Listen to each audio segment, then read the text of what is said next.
turn off the filter.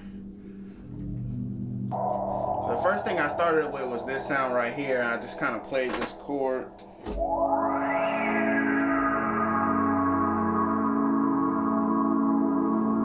then the next chord is that's pretty much it, just 2 chords. You know what I'm saying? I'll show you what they look like in Reason.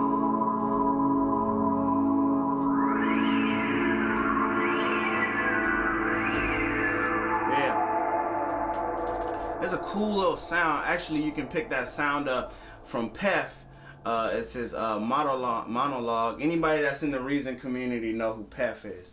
But you can pick up his refill on his website. This is the refill right here, Pef 34 monologue. You know what I'm saying? This is one of the patches that's a pre-made patch. You know what I'm saying? I think all I did was change a little bit of the frequency, and but that's pretty much it. And then to go along with that, I added this one right on top of it.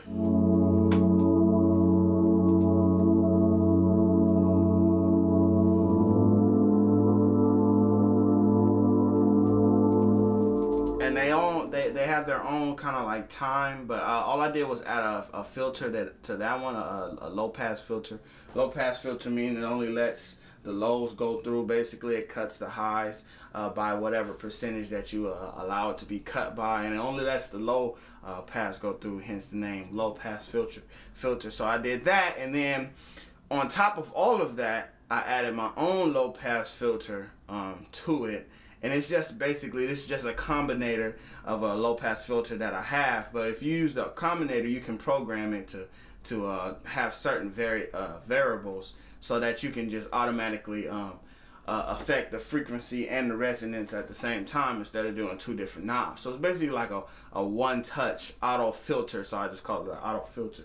So when you move this knob up and down, it moves both. See, it moves both of them at the same time. So usually, to give it that kind of underwater feel, you take your frequency down on a low pass filter, and then you kind of boost the resonance. But as you go, as you open that frequency up, you want the resonance to go down, because you don't want to have that ringy sound in your music. So you want the resonance to go down. So by the time your filter is all the way off, or basically you're all the way open, the resonance should be at 0. So it's a cool little auto filter that I made. These are the 2 sounds together.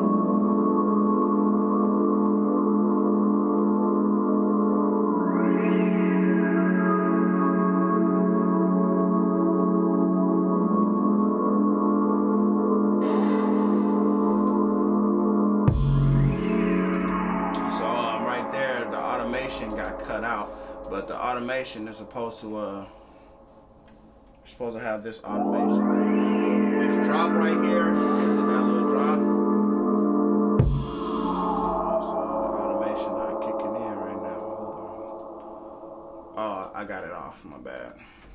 This is what it should sound like. So when it's all filtered together, this is what it should sound like. It's basically the meat of the beat.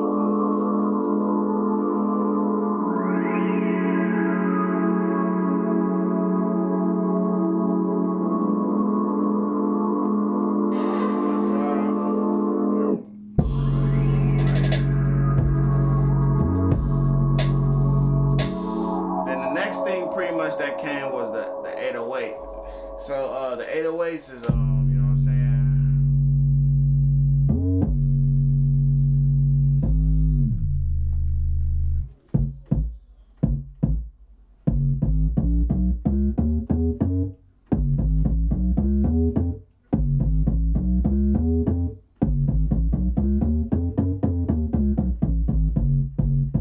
So the key is F sharp minor, or basically G flat minor, whichever one you want to say. I like F sharp. I usually just go with the sharps. Anyway, the key is F sharp minor. So if you look at the bass line, you know what I'm saying, starts on F sharp. You know what I'm saying? But all it is start real low.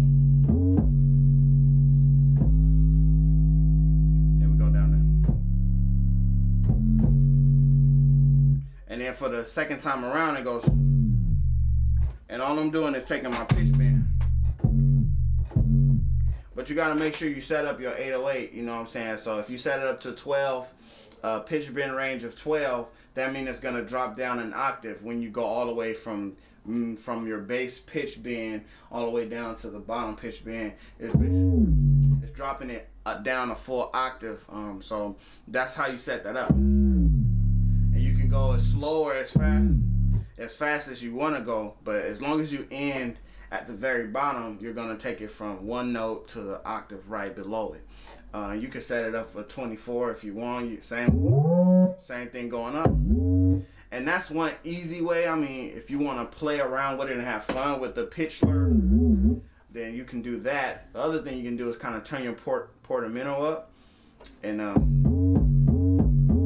the higher you turn this up, the more slur you'll get.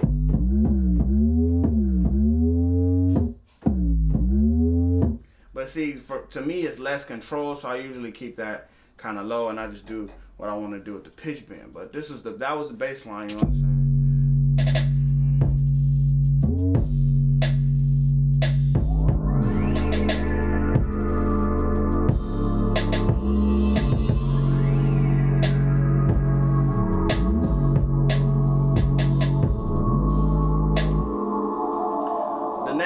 Next after that came these drums. Next after that came these drums.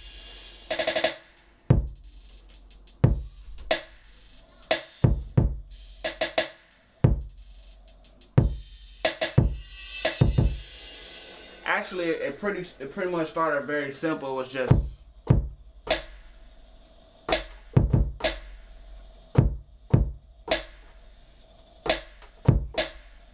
And then after I had that loop, then I went in and I physically added in all of the extra sounds that I wanted to have. So first,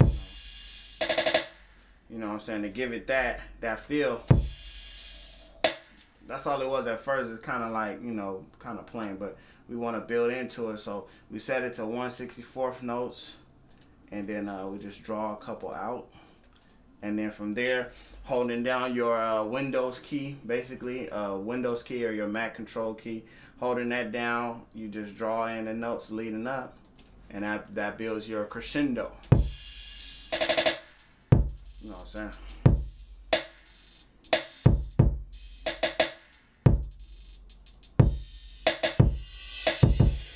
So for this style of beat, you know what I'm saying, you kind of want them hi-hats to have a lot of variation and a lot of bounce, you know what I'm saying? A lot of bounce, so you know what I'm saying?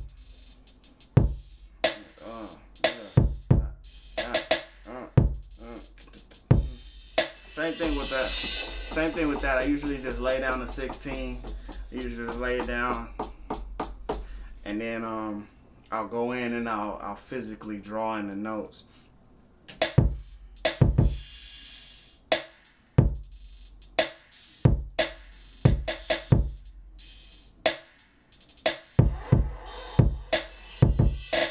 Say for example, like this 64th note, that's a 16th triplet.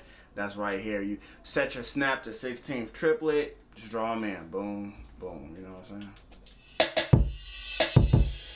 And that just gives it that, you know. So you want to have a lot of bounce, and then I added in a couple sound effects, a little cymbal that goes left to right. Just sounds that are in the kit. An open hi-hat to kind of like, you know, give it more bounce.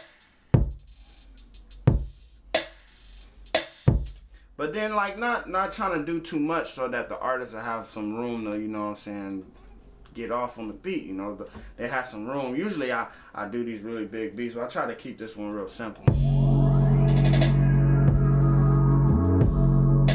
The only other thing that's really left is kind of very faint. There's this vocal.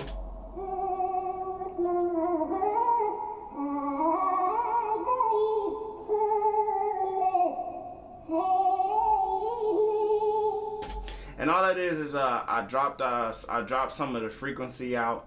I had this vocal loop that I had recorded, a cappella vocal loop that I had recorded, and I reversed it, and then I dropped down the frequency, and then I added some reverb, and that's how you get that.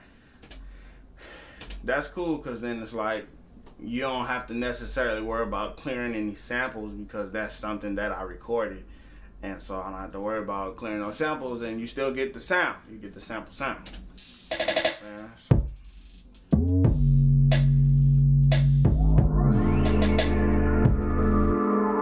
But that's pretty much it.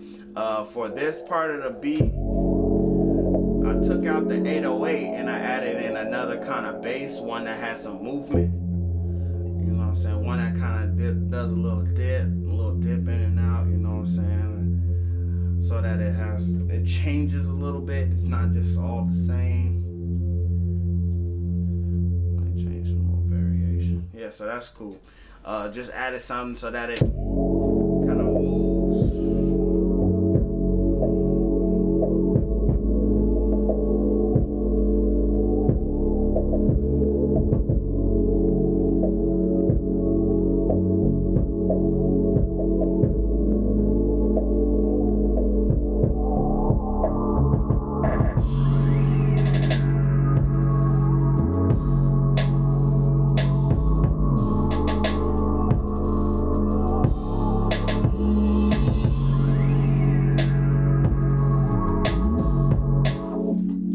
But you know what I'm saying, it gets the job done.